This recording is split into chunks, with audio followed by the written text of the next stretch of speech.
новата схема на гадните копои, които по цял ден стоят и си бъркат в носа и взимат за това заплати, полицаите, е следната. Звъни ми някакъв телефон, мобилен телефон, без да се представи, ме пита дали аз съм еди кой си. Викам, няма ли някой да се представи все пак? Инспектор еди кой си от второ районно, имал някакъв фиш при тях. Викам, добре, окей, връчете ми фиша, има си официални начини, има закони. Да, ама не може да ви намерим на кой адрес сте и така нататък. Добре, сега като не може да ме намерите, аз какво да направя? Да съм отишъл в полицията, за да си получа фиша. Тоест, да не си спази законната процедура да ми го връчат, а аз да ходя да го търся. Ама вие сега какво работите? Следващия въпрос. Викаме го, госпожо, тя някакво момиче. Това не са ли малко лични въпроси? Аз да давам обяснение на някой по телефона какво работя?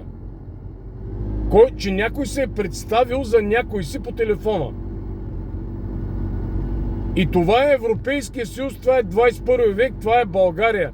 Това са диктаторски методи, това са...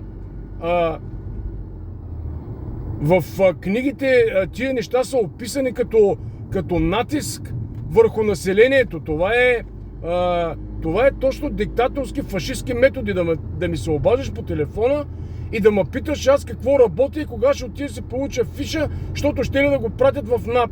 Викам, как ще го пратите в НАП, когато не сте ми го връчили? На какво основание?